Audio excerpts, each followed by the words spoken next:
Hi, friends. Welcome back to the Saving Bread podcast. Today is a rabbit hole episode. So for our rabbit hole episodes, we have myself and we also have Leah here. So today's episode will be kind of just a casual chit chat. And we will talk about making our own starter. We will talk about a bakery that we just went and visited recently. And we are going to talk about inclusions in bread. I'm Allie White. And I'm Leah Smith. And this is Saving Bread.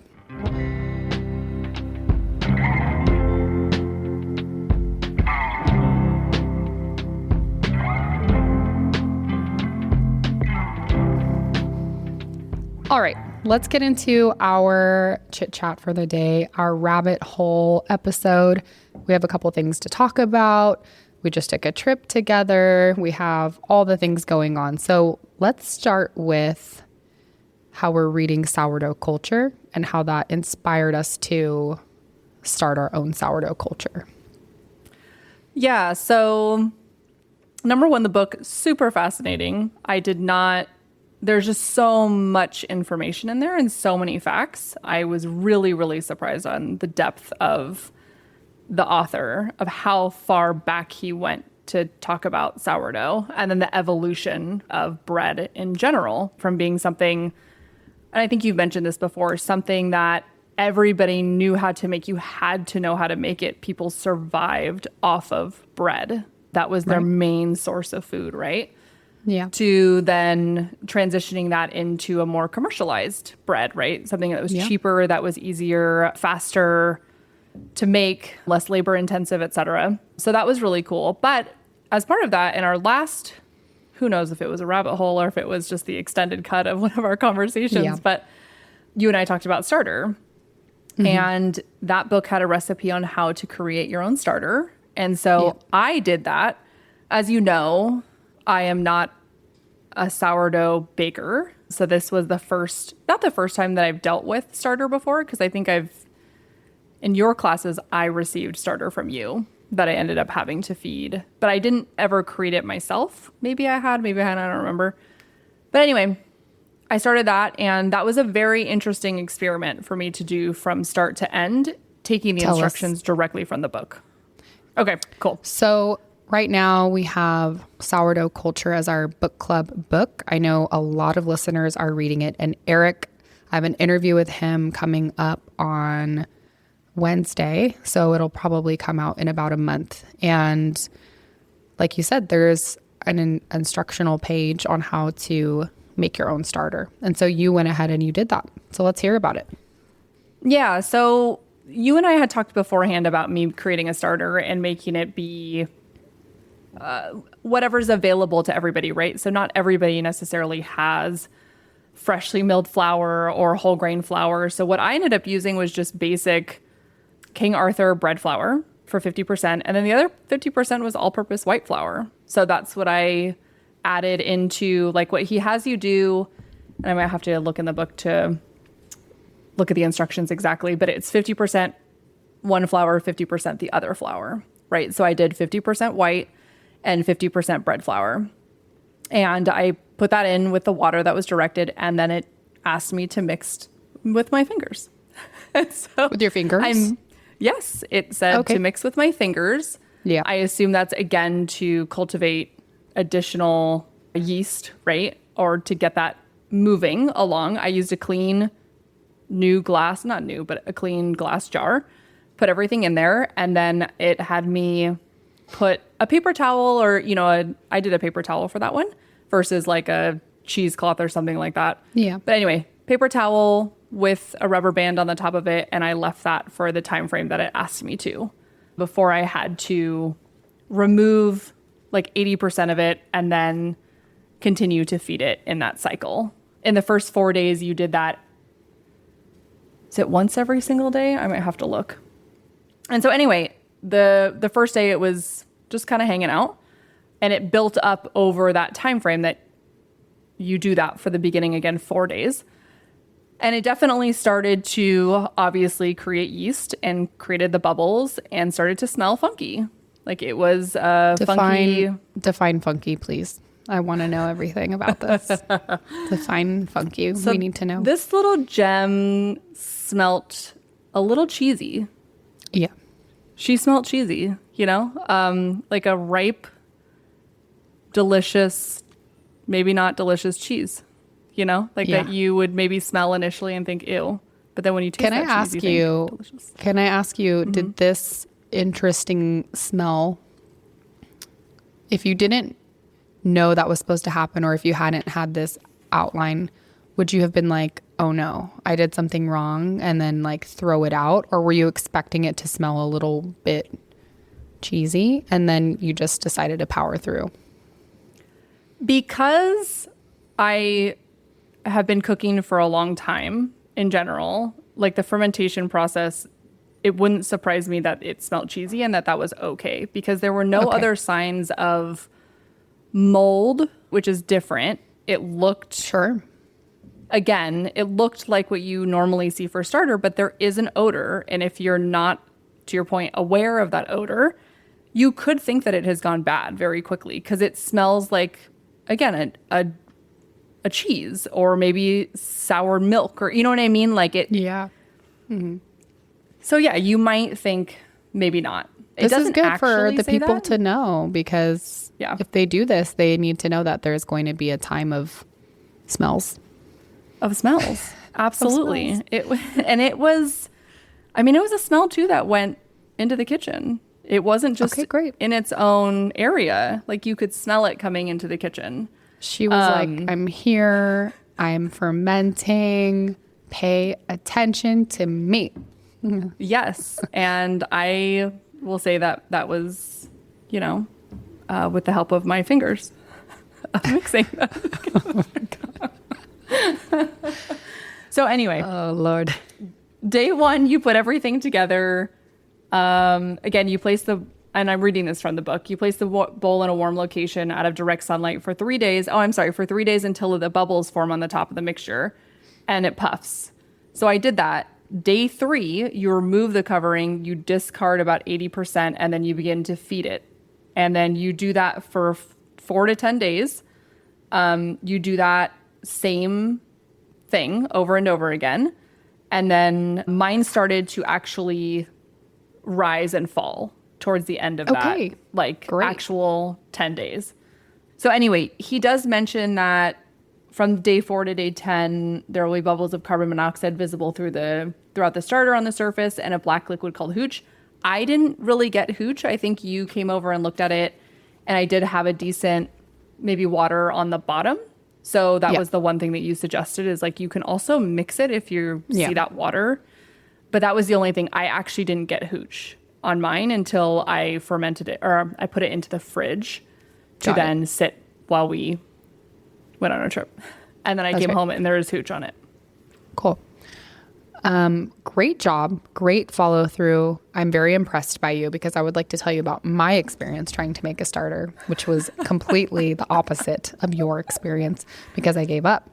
So first of all, thank you for doing that. And I'm really excited to talk to Eric about that when he's on, because that'll be a fun topic. But yes, my job that I was given, that I didn't really do that well of, was to make a starter with pineapple juice, because that is trending right now. People are making, and please forgive me, I am recovering from laryngitis, so my voice is holding on by a thread. The people who I have seen post about it most recently are a Catherine from Amore Fermentum, and I hope I'm saying that right, and then Lila from the Early Rise.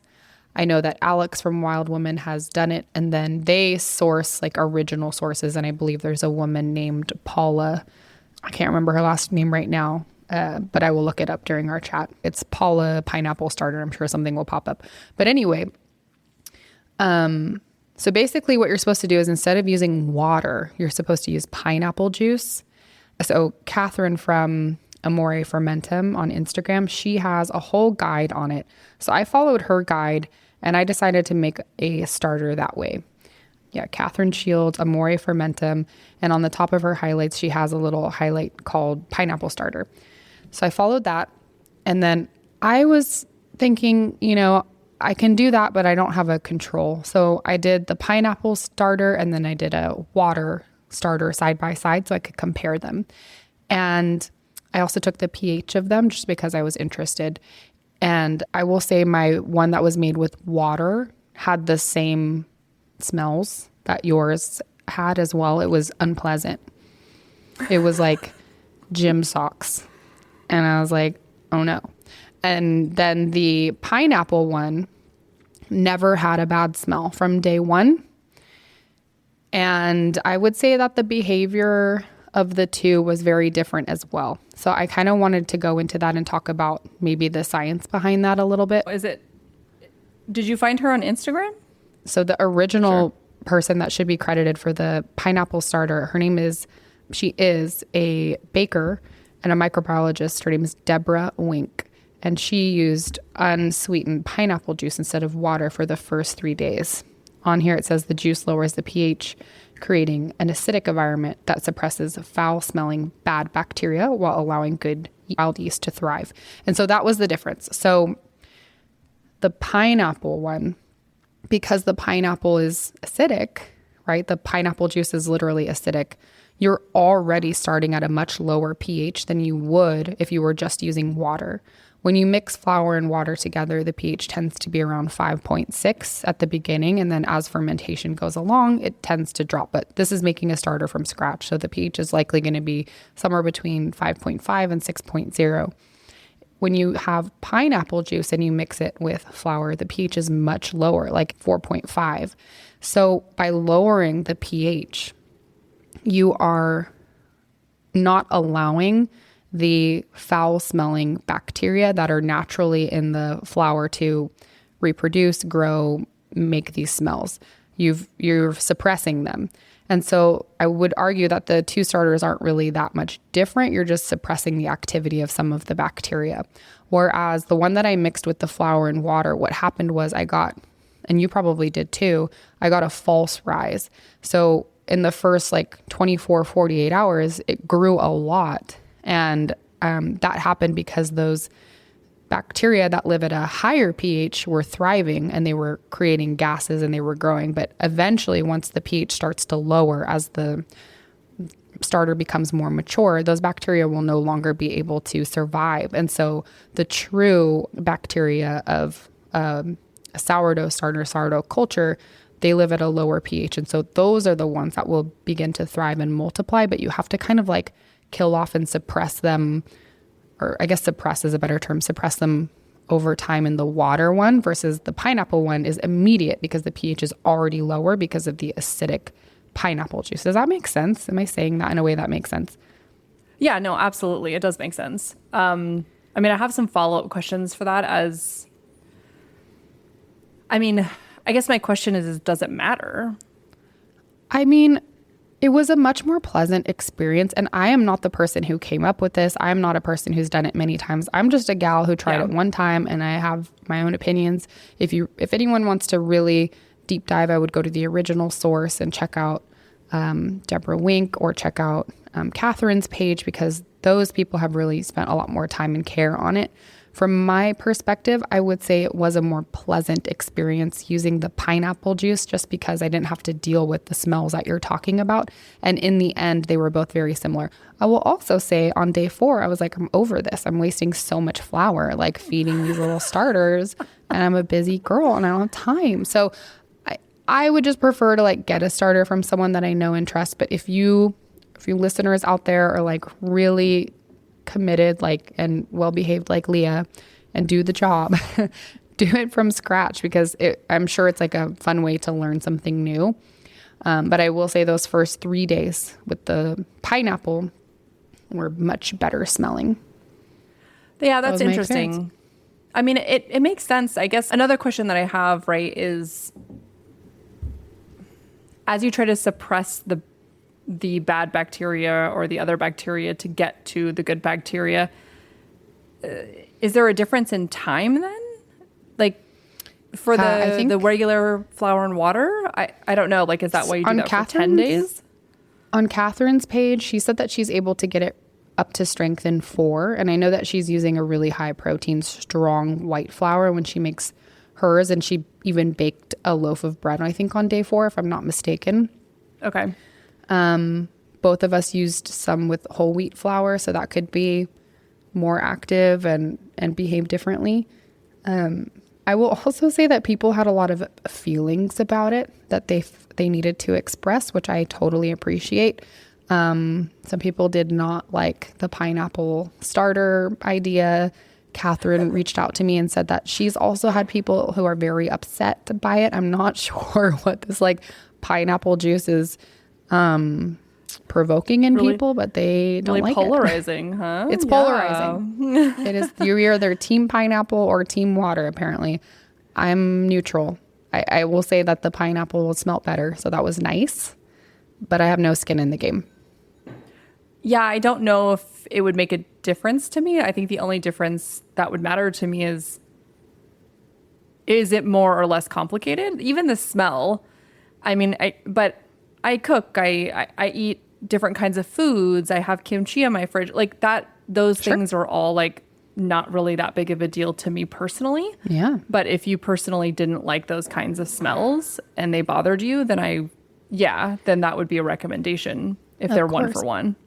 I am really team willet bread, meaning I don't think anything is better than another. I don't think it's ever a good idea to say this is the only way, and it's just a different way. And both Catherine and Lila, when they post about it, they just present it as like this is an option. It's not mandatory. Which I love because it's just an invitation to try something new and something different. I tried it, and that's it. That's all I have to say about it. You tried it. You did a good job, and I think our listeners can try it too if they want. Yeah, and I would definitely recommend trying to find somebody who understands this well enough to get those sources and trusted sources, because there is a lot of information out there, and I don't think all of it is correct. And I say that, and so if you just Google something, it might not be the best idea to dive down that Reddit rabbit hole, pun intended. But try to understand, like, we have the resources here, or reach out to somebody, or make sure that they have the knowledge that backs what they're recommending for you to do, or the instructions that they're providing. I've never made a post about making your own sourdough starter because I don't know that much about it, and I'm not going to pretend like I do. Okay, so we went to South Lake Tahoe together for 4th of July and for my birthday. It was a good time. It was super fun. It was amazing. Went down the Truckee River. Yes. We swam. We ate cake. Shout out Love Yvonne. Oh, what a fantastic guava cake that was, and just beautiful. Absolutely. Leah ordered me. I'll post a picture of it in the stories. She ordered me this amazing guava cake from a local baker, Love Yvonne, and it was one of the best cakes I've ever had. And Leah put these little babies on top. What are those called? The little naked babies. Oh, it's Sunny.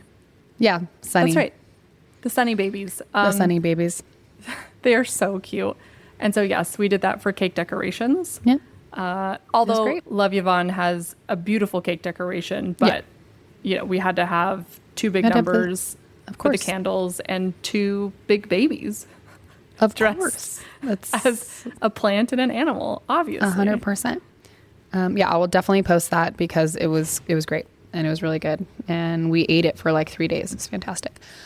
Okay, so in addition to eating cake, we also went to my friend's bakery up in Reno. So we spent a day up in Reno and we checked out some local thrift shops. And we stopped at Beloved's Bakery and Café.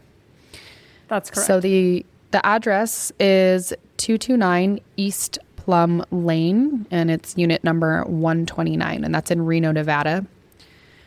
And this bakery was created by Zach Condren. I hope I'm saying your last name right, Zach. If not, text me, and I'm so sorry. I met Zach at a class that I took with Grace and Gil a few years ago, and we didn't get to chat that much in class, but Yeah, I had a couple of people recommend his bakery to me, so we decided to go check it out. So why don't you tell our listeners like some of the things that we tried and what we really liked?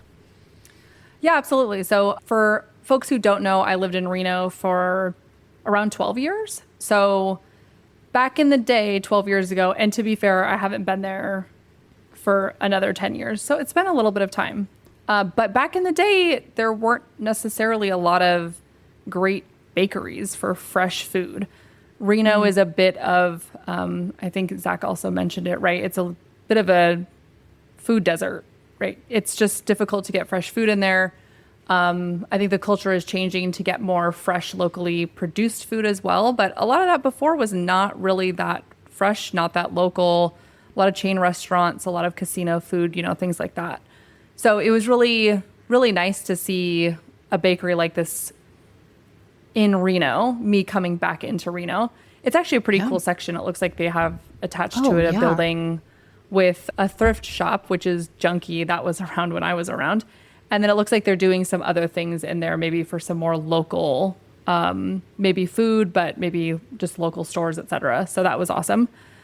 But yeah, we got there. There was already a line out the door. They had tables outside. They had tables inside. And we tried a lot of their pastries. Considering we're traveling, most of the time we end up ordering things that are smaller, easier for us to eat. So a very large selection of things that they had, but savory and sweet. So that was really nice because we a lot of times default to savory. So they had some beautiful bialys with cheese and onions, poppy seeds on the outside of them. We didn't order the sandwiches, but they had sandwiches there that were next. And then we started getting into the pastries, right? And so we did order a chocolate croissant. We ordered a morning bun. We had a hazelnut chocolate. It wasn't a croissant, but it was a laminated dough that was folded over again, flat, really good. And we ended up getting a pretzel as well, along with a sourdough batard, because it was a smaller thing for us because, again, we're traveling. And then 2 cappuccinos. And then we had the strawberry little popover. Yeah, the strawberry. Which looked like a cupcake. Yeah. Yep. The strawberry with the rosewater cream, and it looked like a little cupcake, a laminated little cupcake. And so I think that was the variety that we had. A couple of savory items. Again, we weren't trying to get sandwiches, but we did get the pretzel. We got a sourdough batard. The bialy, and then the rest were the sweet pastries. I regret not getting a sandwich because they looked really, really good. And they looked incredible. Zach was really sweet. I wasn't expecting it, but he sat down and chatted for about 20 minutes and just caught up and was telling me a little bit more about some of their plans that they have for the facility.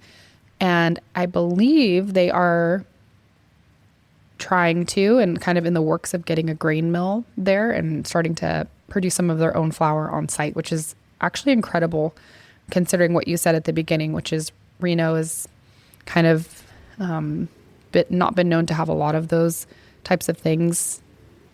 Correct. Currently. So it's really cool. And I'm excited to see what they do with that. So we chatted a little bit about using freshly milled high extraction flour.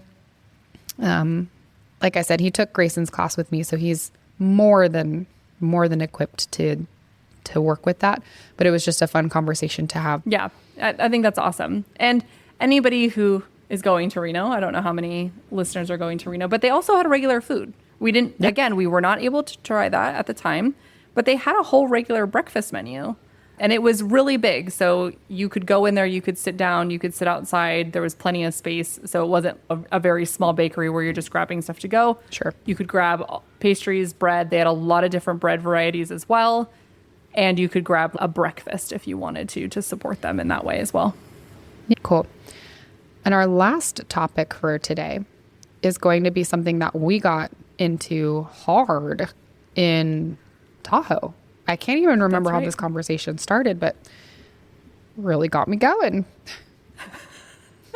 That is true. And we wish we were mic'd, folks. Sorry about that. We had no excuse. I had my wireless mics, but it was like, once we realized the conversation was incredible, it was too late. We're like, well, yeah, we've already been chatting about this for like half an hour, but we were talking about inclusions in bread. So if you don't know what an inclusion is something that goes in the bread that's not like water, flour, salt starter. So an example would be like if you buy a bread and it has olives in it, or cranberry walnut, or jalapeno cheddar, or like these things that people put inside of the dough. And then, yeah, that's called an inclusion. That's the term for it. And I personally don't use inclusions. If I do, it's very rarely. I do a garlic one because of course, we're living out near Gilroy, so garlic grows everywhere here. So it feels like it makes sense for the space.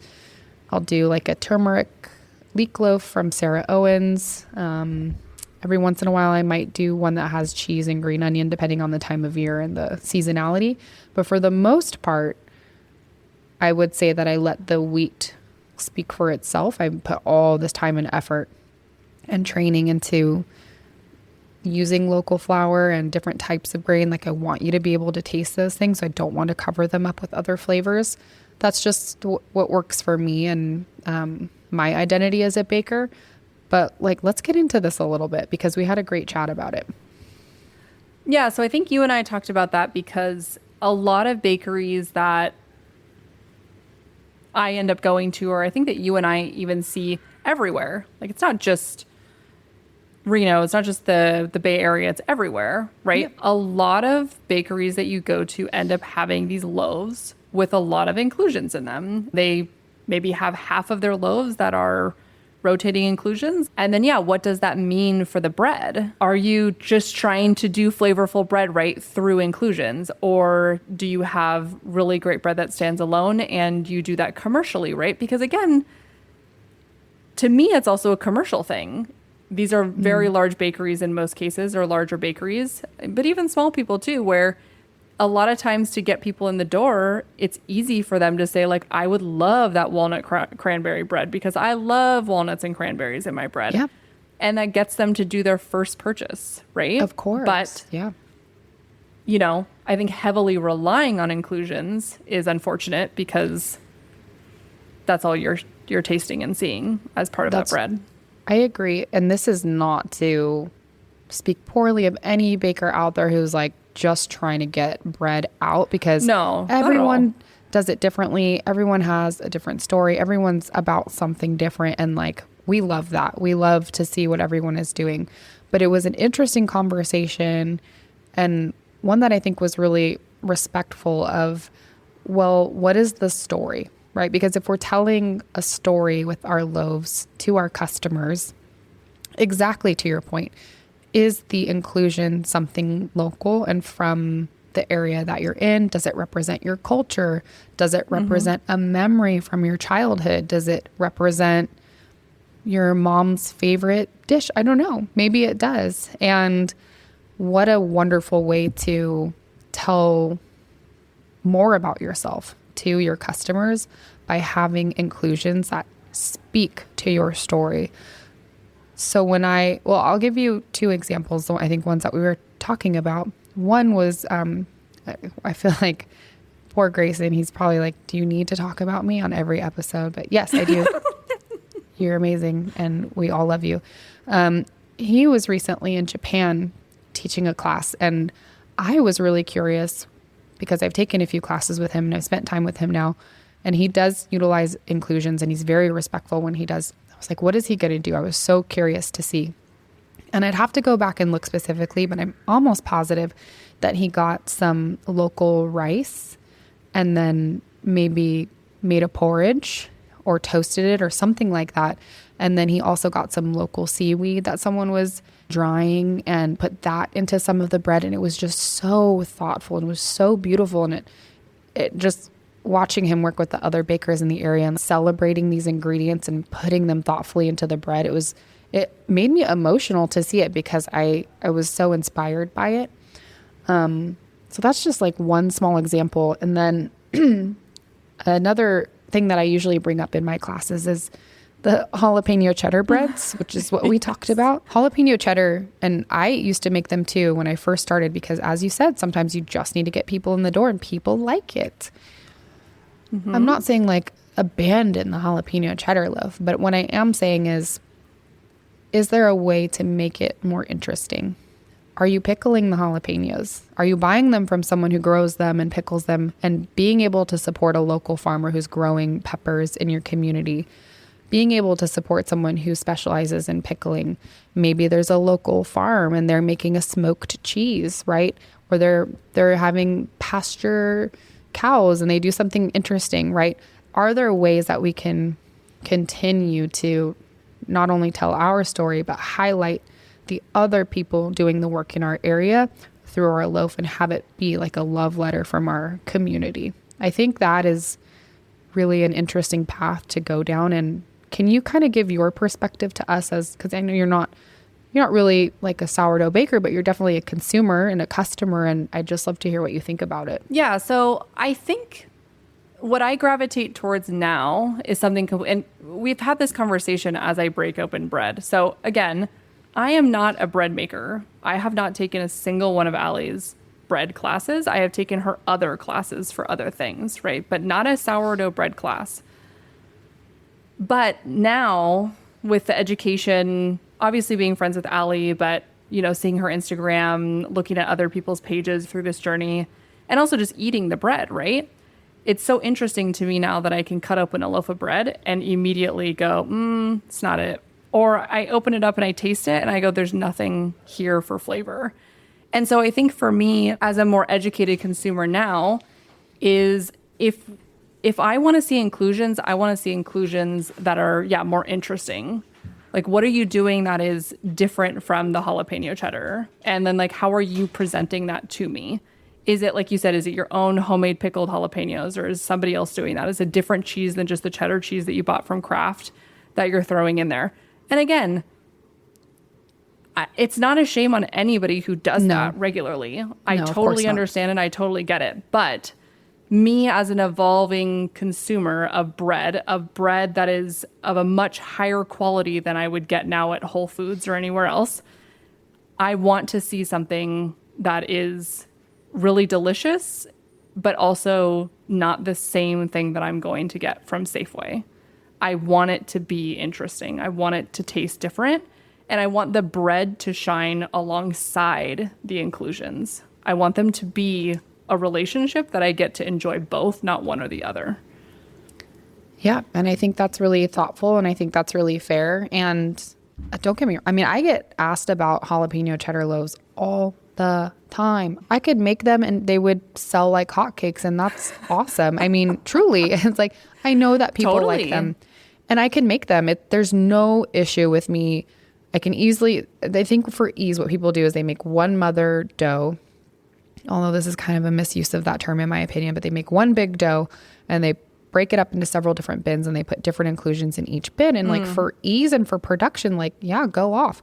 But I guess I like the challenge of, how can I make this a little bit more unique? Because a question that I get often is, well, I've got 6 other bakers in town and I've got 2 other bakers at the farmer's market and we're all making, country dough. Like, we're all making country loaves. Like, how do I differentiate myself? That's how you find that special jalapeno, that special cheddar, and you put it in your loaf, because then it's going to be different than the person who's doing the jalapeno cheddar loaves down the street.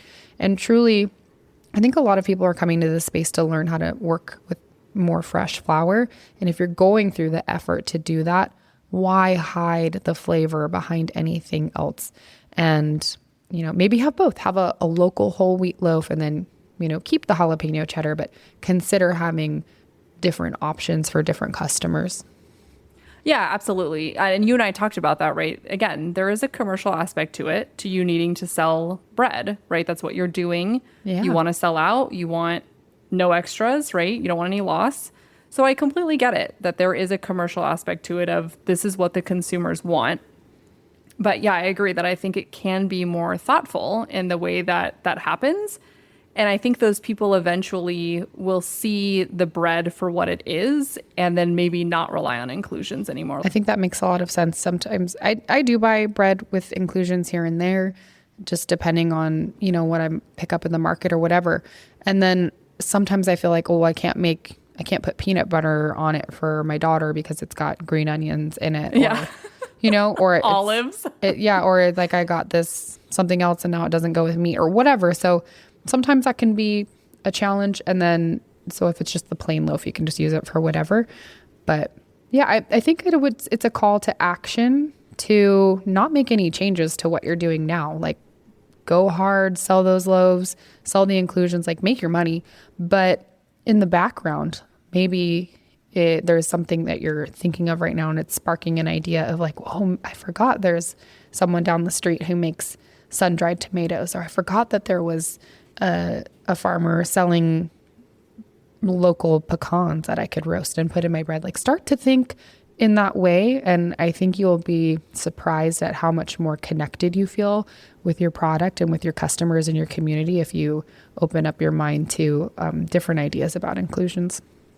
Yeah, that's it. That was the inclusion conversation. It was very interesting. It was a very natural conversation when we were together. And I appreciate the balanced perspective between the two of us.